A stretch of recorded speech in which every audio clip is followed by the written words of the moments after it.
Welcome to Creekside Chats with Successful Real Estate Investors, brought to you by Steve Talker Capital, promoting prosperity and harmony to help you flourish in all areas of life.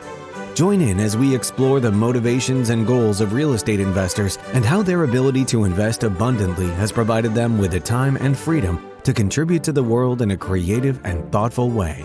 Now please welcome your host, Dr. Allen.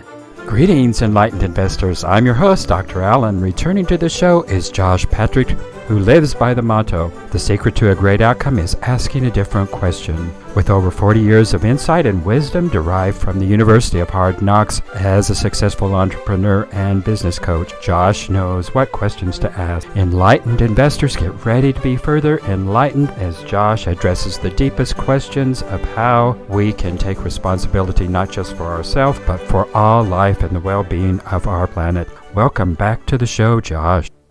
Talk to us a little bit, Josh, here today, in particular, about how it is that you work with and how it is that you, in particular, you help multifamily investors. Well, when you say multifamily investors, you're talking about somebody who's buying multifamily real estate? Correct. Okay, well, the first thing I do is I ask them a very simple question. Is the real estate you're buying have a positive cash flow from day one? And if the answer is no, then I know that we have a rookie investor who is likely going to get burned. And I will do my best to disabuse them of that being a good idea, that you're buying real estate expecting the value of the property to go up enough to get you a reasonable return.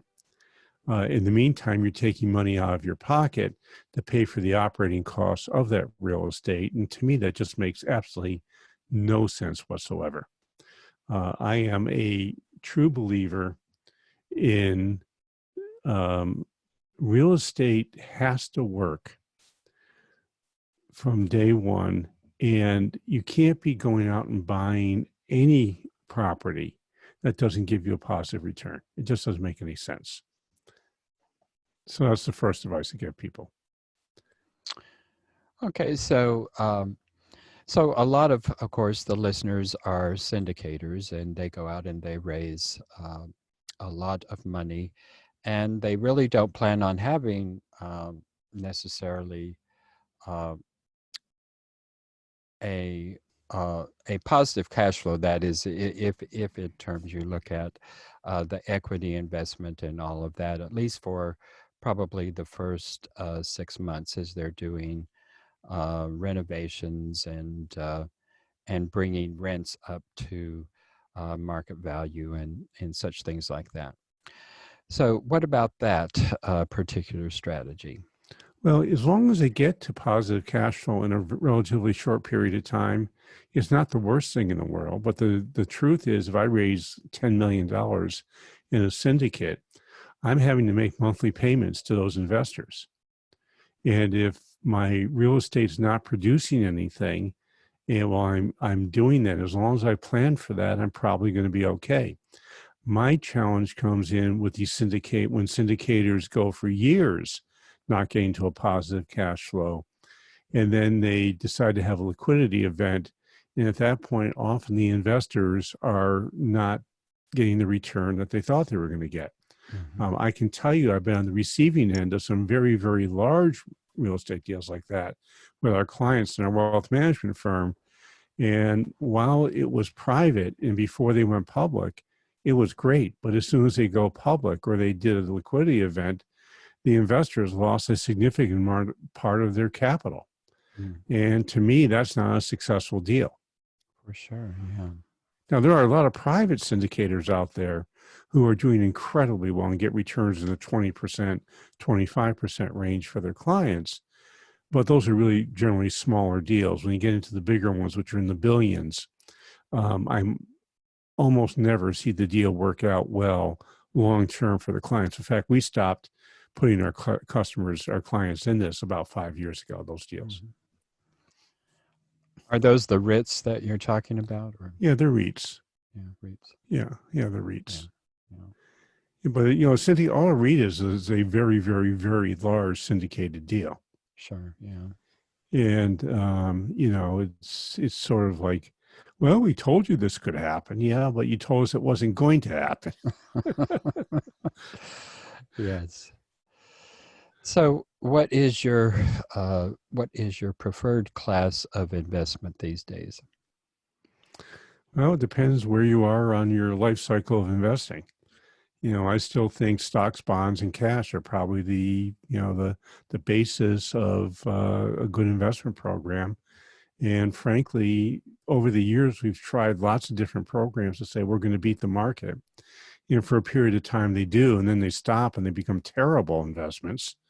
And what we've learned is using passive investments, ETFs, and index funds with actively managed bond funds is probably a good way to go. And if somebody's in distribution, meaning that they are now starting to take money out of their investments, we set up their investment portfolio in what we call a bucket system, where we have a separate account, excuse me, for cash, a separate account for fixed investments, and a separate account for equities.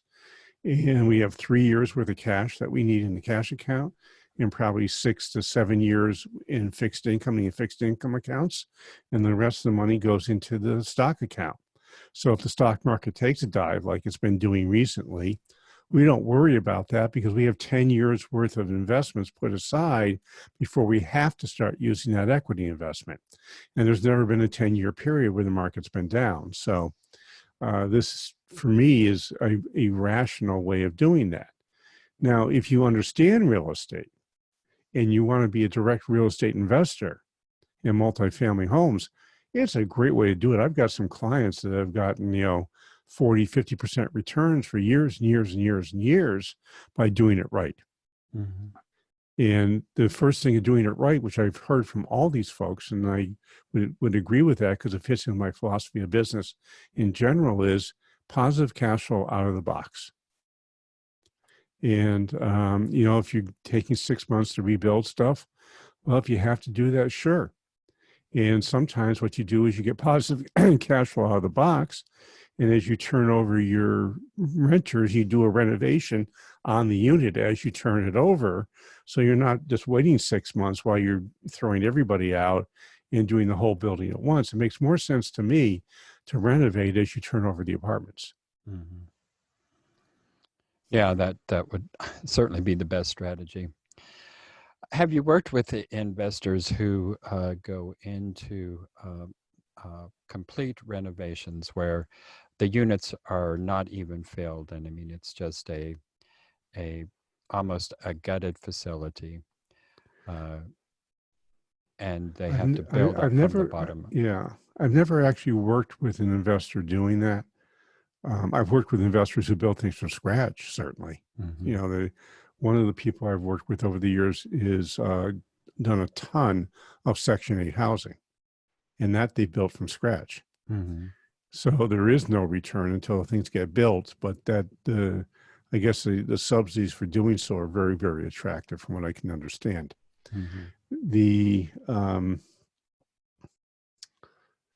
I've worked with hard money lenders who have been on the other side of that, who lend money to people who are doing, doing house flipping. They buy a house that's in terrible shape and they put a couple $100,000 into it and they sell it for $500,000 or $600,000. And the hard money guys, as long as they do this right, are very, very successful. Mm-hmm. And the house flippers, as long as they do it right, are very successful too, which means don't get greedy. Don't try to take deals that are too big. Don't try to do deals that are too big. Do something that's within your comfort range and build your size slowly, not fast. I mean, I'm going to tell you for a fact that, let's say I'm used to doing one house every 5 months. And all of a sudden I decide I'm going to do 7 houses over the next 8 months. I will tell you that you're going to have a terrible disaster in front of you because you know how to do one house every 5 months, but you have no idea how to do 7 houses at once. Mm. And what you want to do, if you're going to do one house, then try doing 2 houses, then 3 houses, then 4 houses, and you're likely to be more successful because you're building the skill set up more slowly and you're not putting yourself at big financial risk. Well, tell us how you personally work with multifamily syndicators. I actually don't. So Okay. I've never worked with a multifamily syndicator as a client. And the reason very simply is that I've never had somebody hire me. I've had a hard money person hire me as a business consultant. Hmm. As far as investment management goes, a multifamily syndicator isn't going to use my investment strategy because their investment strategy is way more successful and they know how to do it. It's a business. Hmm. And it's one of those businesses I really like because it's a passive income business. Right. Once you get it set up and running, and if you hire, let's say you have 40 or 50 units and you have a good property management company running, taking care of all those issues that come up along the way, it's essentially a really good recurring revenue that produces enough cash flow for you to keep doing that for the rest of your life. You have no reason or need to sell your property, and it'll provide enough cash flow for you to have a very nice lifestyle. Right. So a person like that is not likely to come to me and say, gee, my cash flow looks really bad for retirement. What can I do to help along the way? We help business owners that have that problem, but a multifamily investor is not. It's a great business, but you have to run it like a business. And Mm. that's where the challenge comes in. Too many people, run it not on a cash flow basis. They're basically doing the same thing people in Silicon Valley do, which is build my business on sales and hope the sales get big enough to take care of the problem. Never does. You'll Mm. always have to be focusing on your cash flow and free cash flow that your business provides, whether you're a multifamily business investor or you have a Pepsi franchise.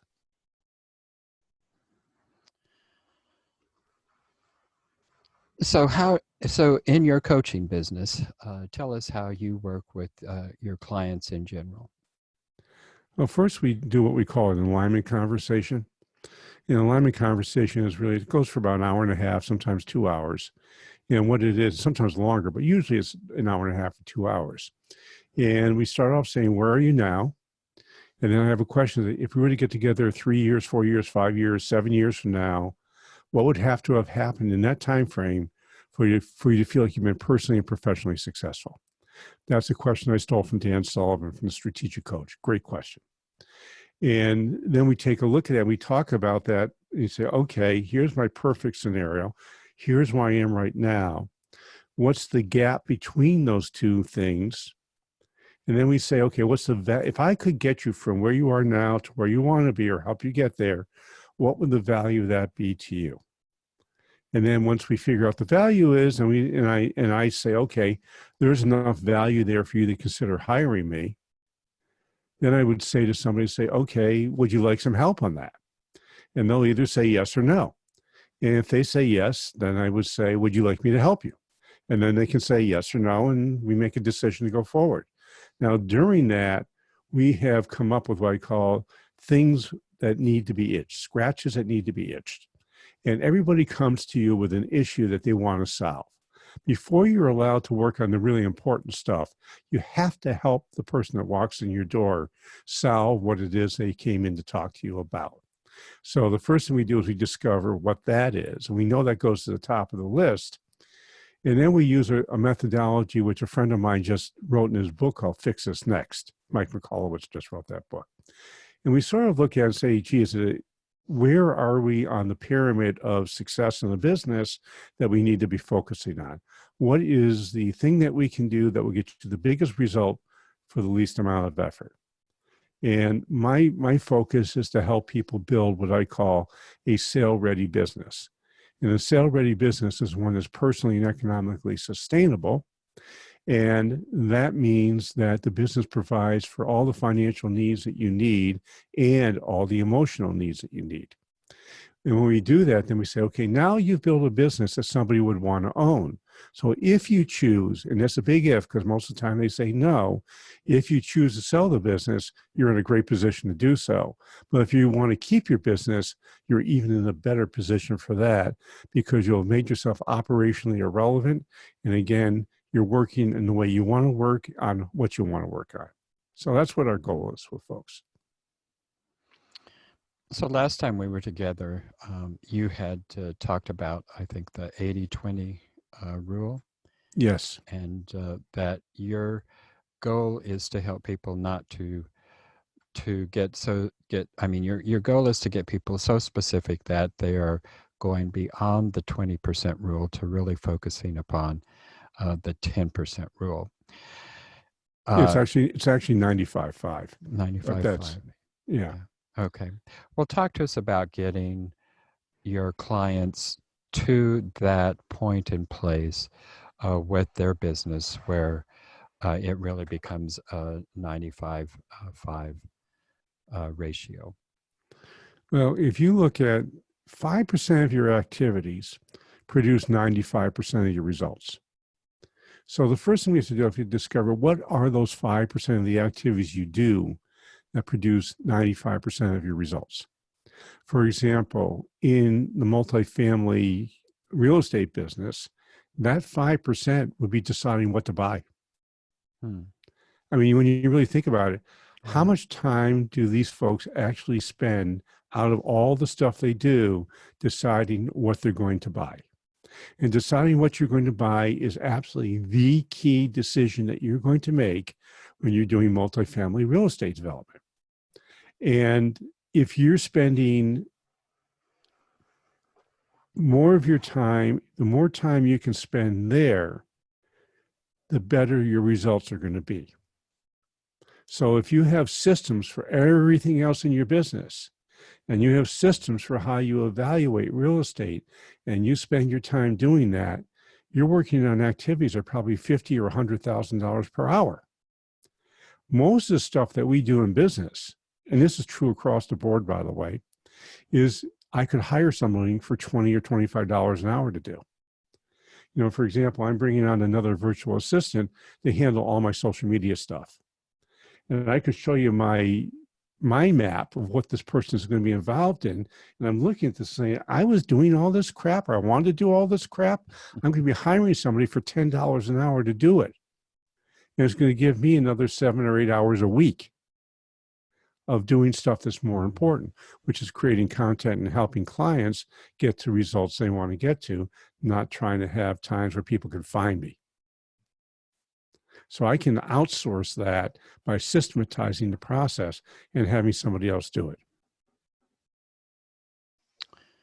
So if you were working with a novice just getting into multifamily investing, and they're not going to have the financial resources to hire that help out, how are you going to help them to get to that point where they can actually focus upon that 5%?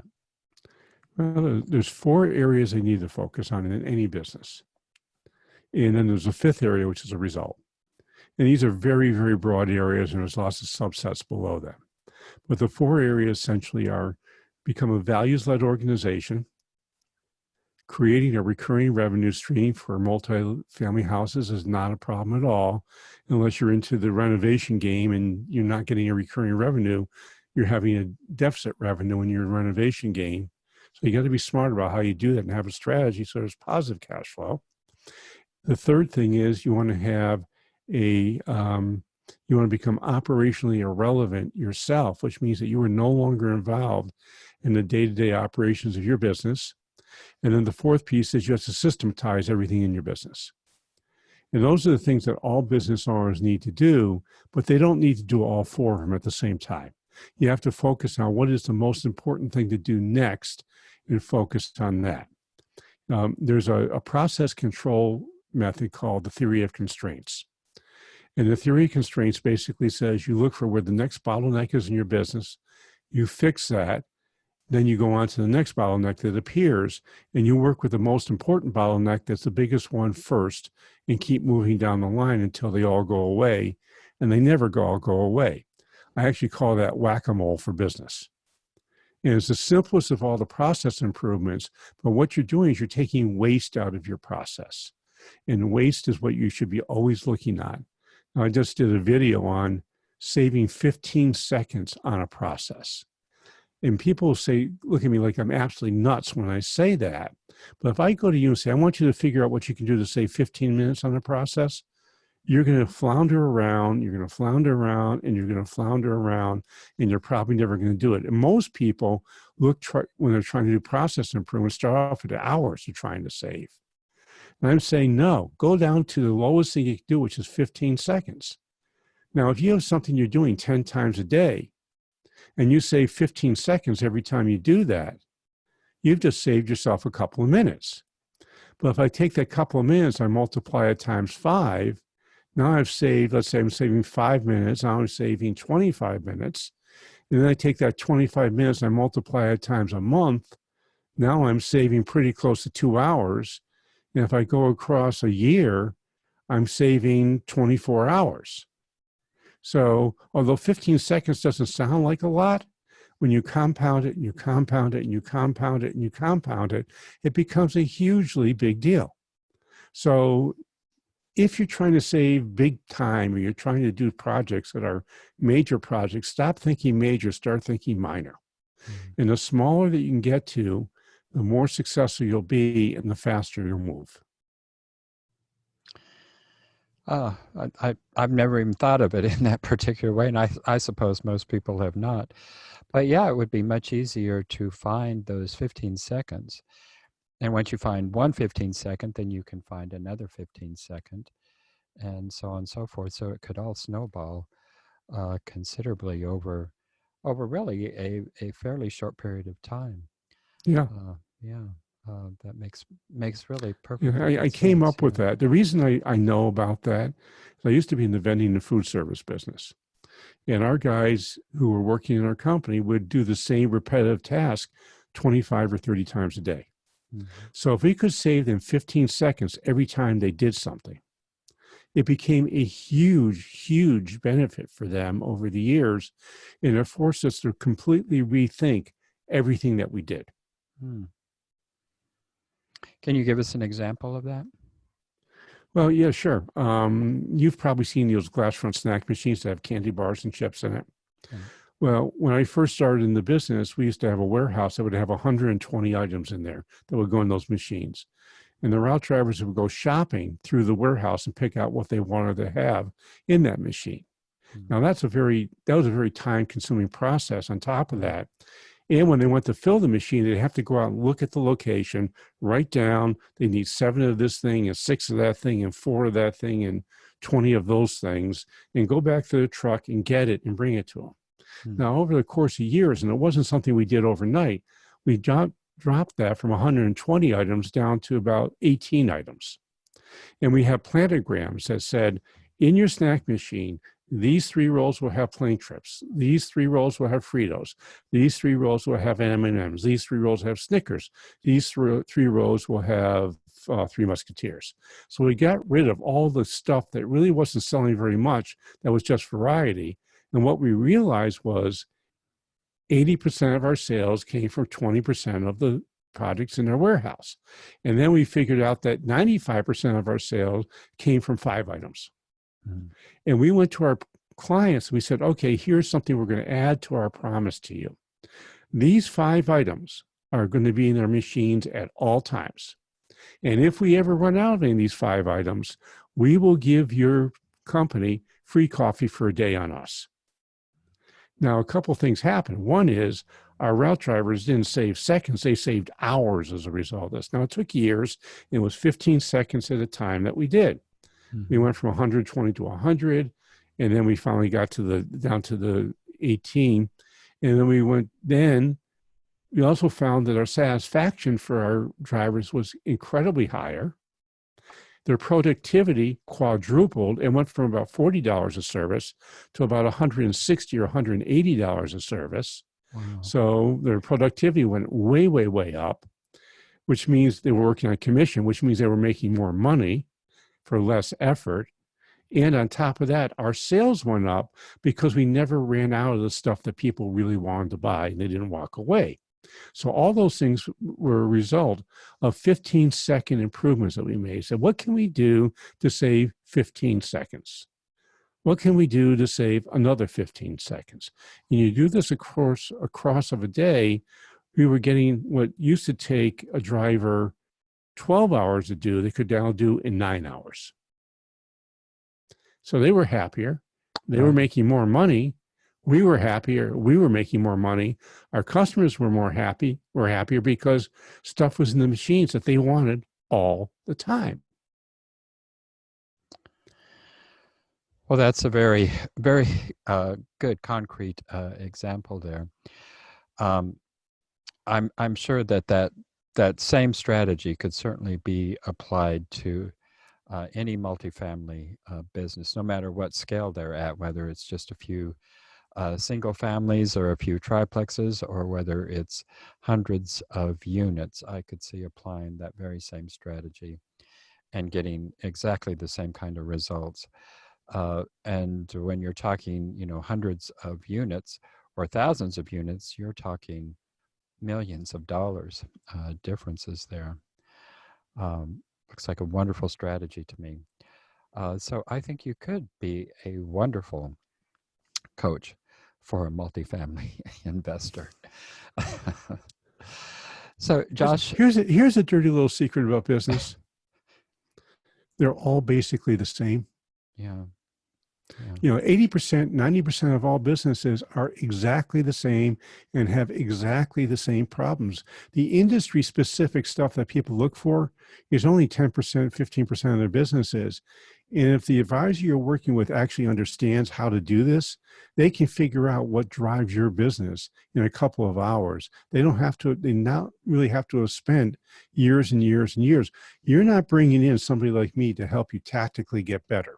You're bringing somebody in from like me to help you get strategically better. And I don't have to know how to go out and fix a bathroom to help you get strategically better.